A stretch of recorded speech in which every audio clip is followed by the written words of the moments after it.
guys, welcome back to our channel. Ayun si Habi, pumunta lang sa labas. Tumawag yung sa Amazon eh. Andyan na raw yung in-order niya. Antay ko lang. Pata namin sa inyo. Ano yung in-order mo? In-order mo. Yung gusto mo. Gusto mo? Kaya, buksan natin.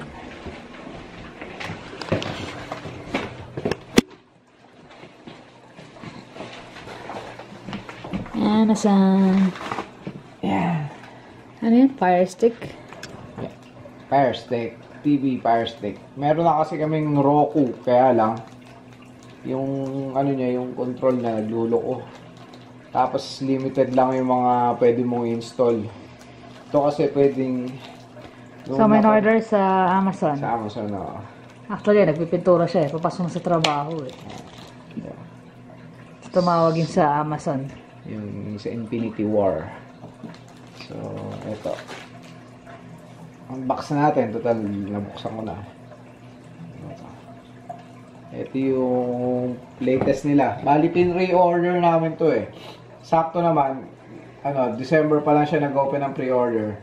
Sakto patapos na yung pre-order ng makuha namin.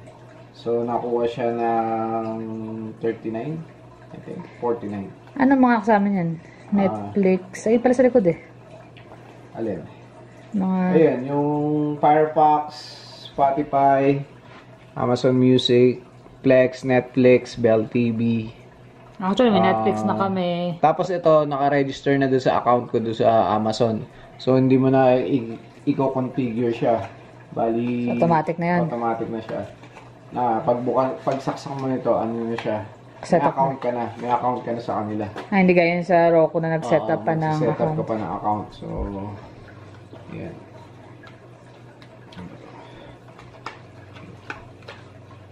Ang laman niya ay ito, yung mga pamphlet na tungkol doon sa Fire TV stick.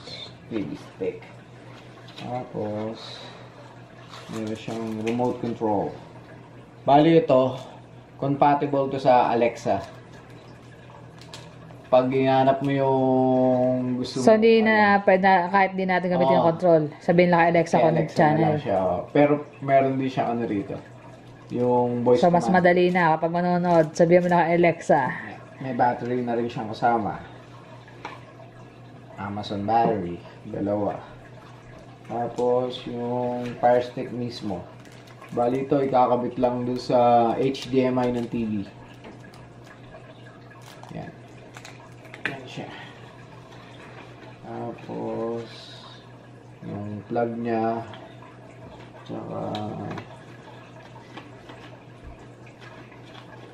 So, kahit sa yung TV na sa kwarto, pagka gusto natin dumanood, yun na lang. Lipat lang. Lipat mo na lang siya. So, ito yung plug sa power. Power nung ipa-power up yung yung pinaka stick. Tapos yan. Bali, kaya ako binili to. Kaya namin binili. Ano siya, yung merong na live streaming ng mga favorite TV shows namin. Kasi ang mahal ng cable rito, magkano yung cable dito?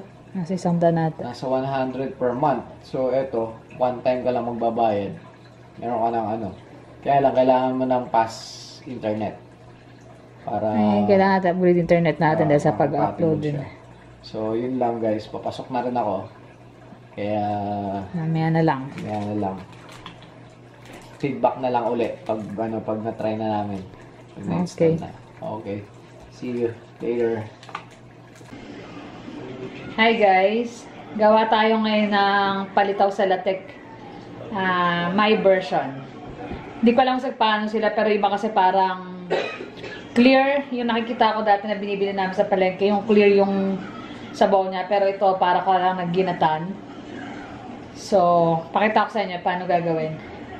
Ito pala ingredients natin. Kailangan natin ng gata. Yung dalawa gagamitin ko sa sabaw. Yung isa yun ang paglalatikin natin. Pero usually hindi siya naglalatik ng husto kasi nga dilata, di ba? Ibang-iba siya kaysa sa totoong gata. Then condense. Yan yung pang patamis na natin. Pero kung kulang yung tamis niyan, add na lang ng sugar. Then ito yung toasted sesame seed. Inano ko lang to, tinost ko lang sa kawali. Then nung nag-brown na siya, pinalamig ko, tsaka ko siya dinikdik para mas lalo siyang lumasa. Then itong glutinous rice flour natin. So magtitira ako ng mga 1/8 cup siguro. Lulusawin ko yan para sa huli pang palapot natin. Then syempre, mix lang to ng water. For now, habang nag-aantay tayo, ilagay ko muna to sa ito. Lagyan na natin sa hot pan yung gata. Hanggang sa maglatik siya. Hindi ko yan nahaluin. Hayaan ko lang siya matuyo hanggang sa lumabas yung ano niya. Yung latik. Which is sa atin, mas masarap siya pag sa Pilipinas mo ginawa. Kasi nga, mas maraming latik ang nagagawa dahil yung totoong gata ang ginagamit natin. Pero dito, tiyaga. May nabibili naman, kaya lang ang hirap kasi kailangan mo pa rin siyang gilingin, di ba? Kasi ang hirap ang ayusin. So, ito na yung ano natin. Lagyan natin sa mixing bowl. Kasi natin ng konti. Pangpalapot natin. Separate na natin yan.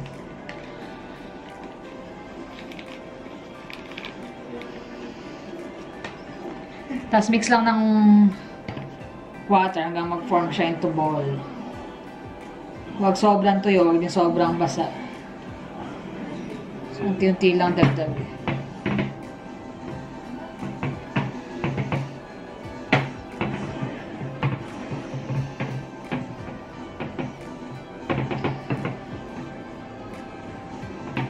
Buti nga guys, nauso na yung mga gantong glutinous na rice flour eh.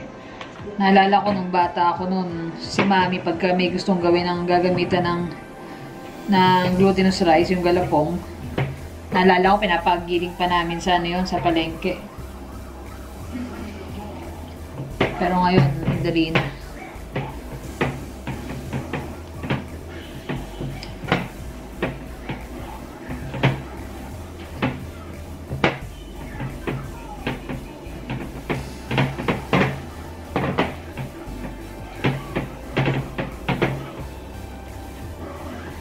So yan, medyo na-perform na siya. Enough na yung tubig niyan. Halo na lang para mag-mix ng husto.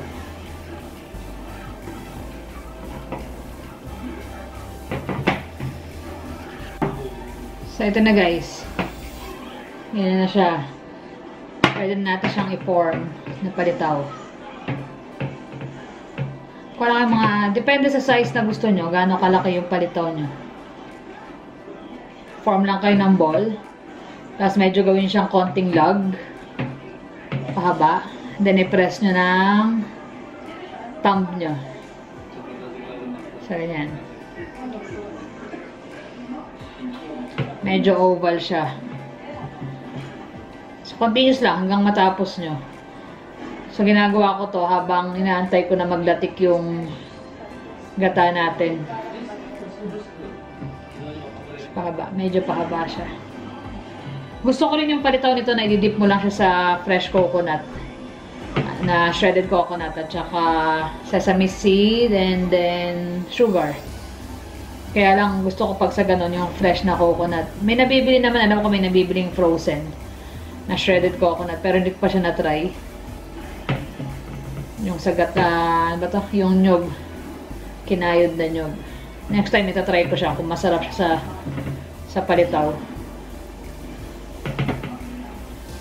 So far, ito mas choice ko itong ganito eh. So, balikan ko kayo. Ito na yung nagawa.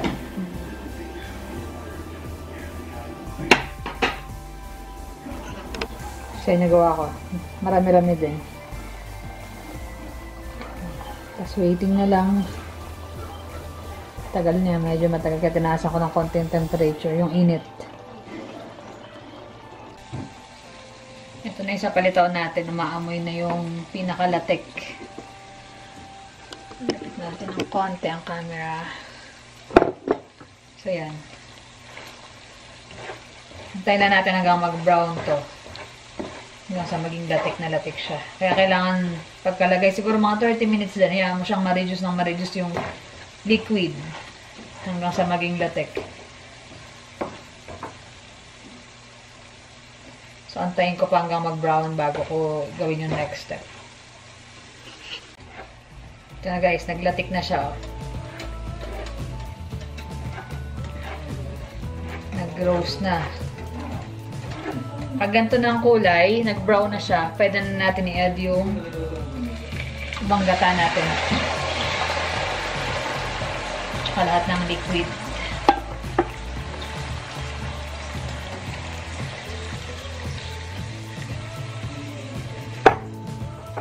Then, condense.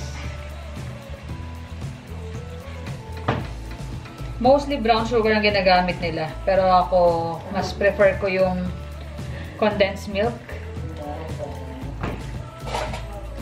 Para iba yung pagkano niya. Iba yung hindi lang tamis. Parang may creaminess siya rin sa pagkain.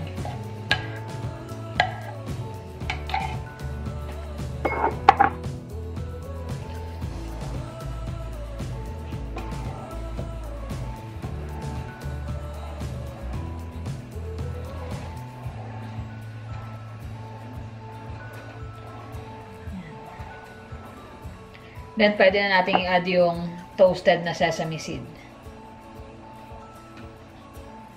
Around 2 tablespoon ang ginamit ko na sesame seed.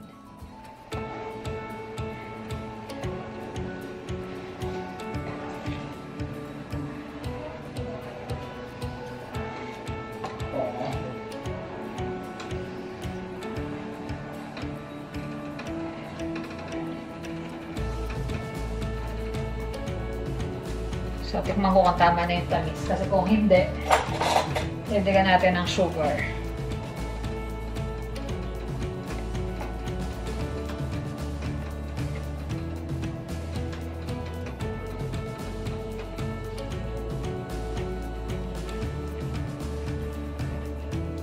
Okay na yung flavor, pero yung tamis, medyo kulang. Dagdag tayo ng konti. Kasi once na dinagdag nyo yung palitaw, mag-ano pa yan ng, mag-absorb pa yan ng tamis.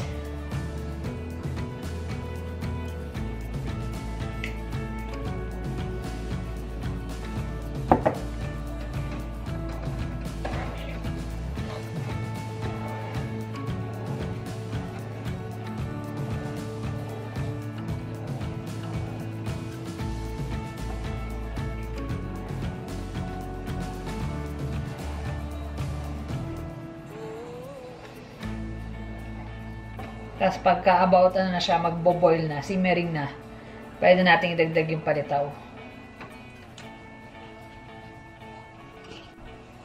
So yan, simmering na siya. Before ko idagdag yung sa palitaw, ito yung tinuro ko ngayon ng glutinous flour na nilusok sa tubig para medyo mas lumapot yung ano natin. Ayoko kasi ng sobrang watery eh.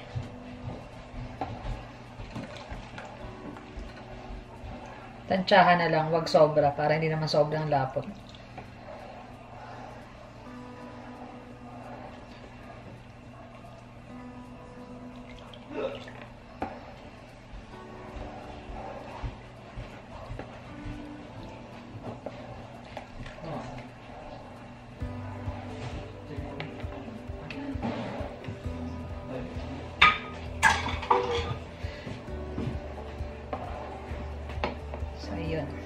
Pwede natin siya idagdag.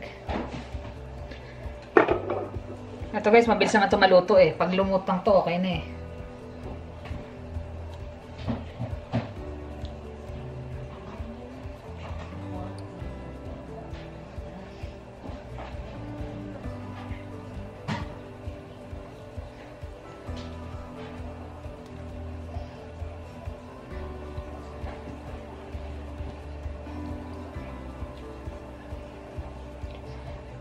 By the way, ito nga pala na to eh. In memory of Ate Letty. Si Ate Letty yung kamag-anak nila Victor na nagpalaki sa kanila. Hindi lang sa kanila, pati sa dalawa naming anak. Isa rin sa mga tumulong na mag-alaga nung nagtatrabaho ako. Habang nasa abroad naman si Victor. Si Ate Letty ang nagturo sa akin ito eh. Medyo may twist na nga lang kasi siya hindi siya naglalagay ng condense. Pero yung idea sa kanya galing. Sobrang bait ng tao na yun. Hindi na siya iba sa amin. Parang ano, second mom na namin siya.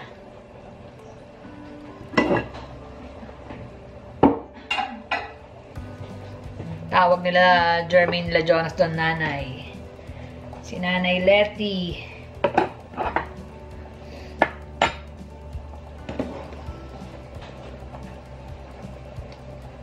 So yan, hintay lang natin na magano siya, maluto.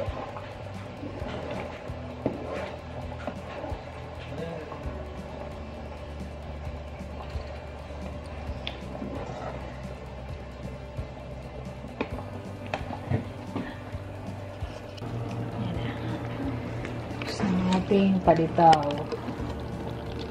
sa latik. Plating ko na lang siya, then pakita ko sa inyo. Easy lang, matagalan talaga yung pag-aantay para maglatik yung coconut, pero easy lang yung recipe. Ito na ang ating palitaw sa latik.